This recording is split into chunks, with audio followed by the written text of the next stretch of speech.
knocking out Daniel Dubois in about 4 to 5 rounds. That's how I see it. But you know what? If I'm wrong, I'll hold my hands up to say I'm wrong. But I'm saying of what I'm seeing, I know it's about camps, and the camp that Anthony Joshua has, in my mind, is more superior to the camp that Don Charles has got, simply because they've got a finer, polished athlete in Anthony Joshua, and all they got to do is put in instructions.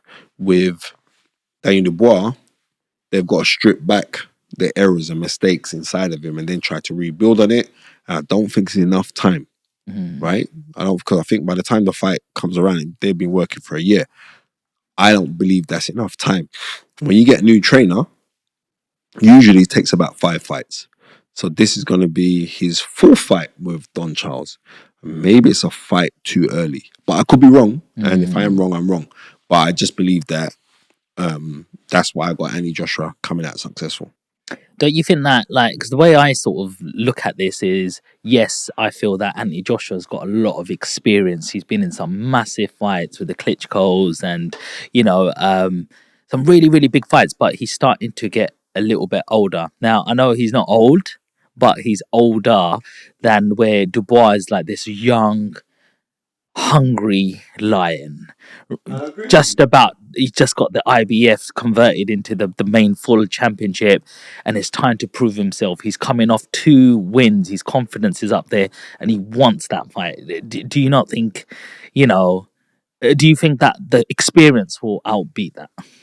Do I think the experience of Anthony Joshua will surpass the youth and vigor of? Yes, I do, and I'm going to tell you why. It's going to, my opinion, right? Because people will play this back and say, "Oh, what Spencer said, he's a dickhead. He's all wrong," right? But I'm just trying to say to you, the reason why I believe that the experience, because the thing with experience is that you can't fake experience. You can't buy experience. You have to experience to have it. That's the crazy thing about experience. You have to experience it to have the experience. And with Anthony Joshua, just his whole jump off right now, where he is mentally, I know certain things that he's doing off camera, I could tell you, but I ain't going to tell you on camera. Certain things that he's doing, I just believe that he's in a different mental capacity right now. And the thing is this, Daniel Dubois is very fast. I ain't going to lie to you. And Daniel Dubois is most probably going to be coming towards Anthony Joshua. He's not going to fight on the back foot because he doesn't fight on the back foot. So when he comes forward, that's the worst thing ever. Just ask the former 2-time heavyweight champion of the world, George Foreman. George Foreman said you never follow a puncher. And whereas Daniel Dubois can hit, if you look on Daniel Dubois' highlight reels, show me one concussive knockout that he's scored where he's hit a guy and he's just knocked a guy into oblivion. You don't. He's a heavy-handed guy. But guys who spar with him say that he punches way harder than Anthony Joshua. But that's in sparring, right? He bangs. But maybe it's like under the lights and everything else. Maybe something gets taken away from him.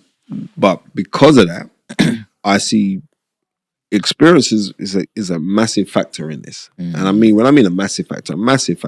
I see Don Charles was saying this fight's going to be spiritual.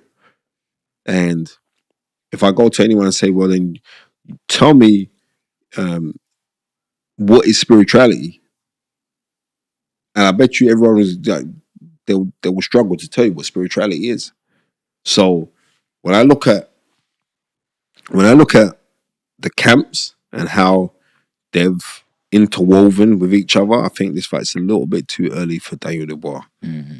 I think Daniel Dubois is the next generation. He's 26 years old. He's the next generation. I think he's this generation, right? That's I could be wrong, but I think I see Anthony Joshua winning by a hellacious knockout.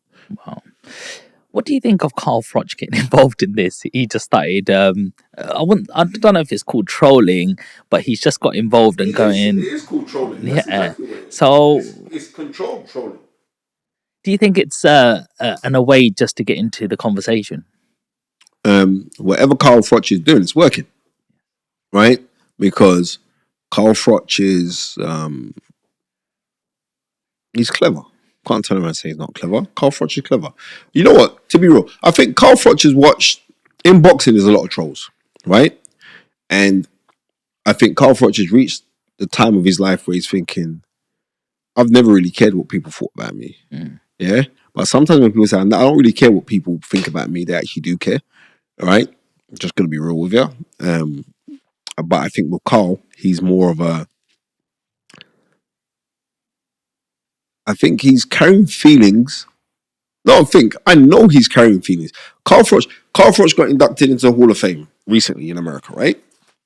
In his speech, he says that he looked at Robert McCracken as a father-like figure, right? Because if you know the story, Carl Froch's pops passed away and all the rest of it. But he looked at Robert McCracken as a father-like figure.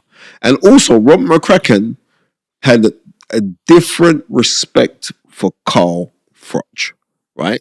Carl Froch was his first world champion. So he had him with some different respect, some different love and admiration that he had for him. Now, Anthony Joshua's come along, right?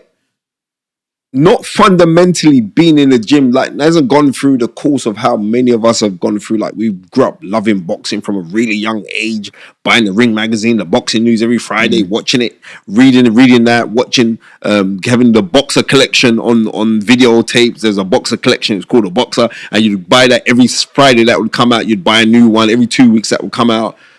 Anthony Joshua ain't done none of that. Anthony Joshua just walked into the gymnasium because he saw his cousin Benga doing it, who I have to shout out to Benga, former ABA champion as well. Seeing Benga do it and said, wow, I want to go do that. And he went in and done it. He said, wow, I've got a knack for this. But Anthony Joshua is naturally athletic. Anthony Joshua could have done anything. Anthony Joshua could play football, he'd blow it up. Anthony Joshua could play basketball. And I remember they did, this is years ago, must be about a decade ago, when he just won the Olympic gold medal. They had this superstar challenge where they had different athletes from all doing a different kind of multiple different sporting events, and Anthony Joshua creamed everybody without even trying, right? So that's the type of person that Anthony Joshua is.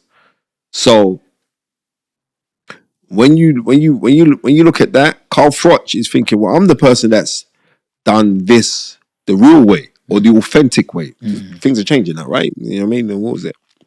Harold Wilson, our former Prime Minister, said, he who rejects change is the architect of decay, for the only human institution that rejects progress is the cemetery.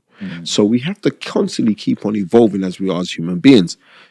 I think that boxing has evolved, right? And I think Carl Froch was aggrieved on how Robert McCracken was handled. That's all. Because he was working for 1 minute and then Angel Fernandez kind of slipped in, who worked with Joshua for a little bit. And it is. And no one can't tell me that. Like, when you do these little slip-ins, you slip into these kind of positions, you want to be the number one guy. Nobody's not coming into like, Sean, we're both training a fighter, and you can come in. I'm the key guy. You're telling me you don't want a key guy job? You want a key guy job because the key guy job is a job that pays you the real money. The key guy job is where you get the most adulation, the most pats on the back. It's very rare that you get guys who are comfortable in their own skin. That's why Muhammad Ali was so great. Because Muhammad Ali had Angel Ramdi as his trainer, right?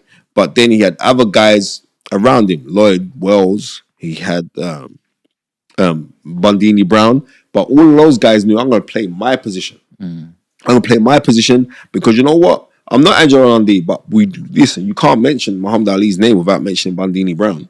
Bundini Brown was incremental in Ali's success, right? Even to the persona of a Muhammad Ali, he was incremental in that.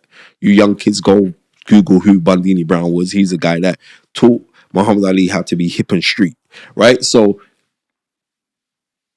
but Carl Froch, I get it, why he feels that way. Because if I sit down and think about it, I'm not talking people's business, but Robert McCracken has earned more money training Anthony Joshua than what Carl Froch earned in his career. And Carl Froch is a 3-time world champion. Work that one out. Carl Froch is the one that sold at 80,000 in Wembley versus him and George Groves a decade ago, right? So all of those kind of things is like, you can be riled by it. It's human nature to be riled by these things. But what I didn't like is like, if you DM me and we're going back and forth, that's not public. You know what I mean? That's not public because it's called a direct message. Yeah. So if I send a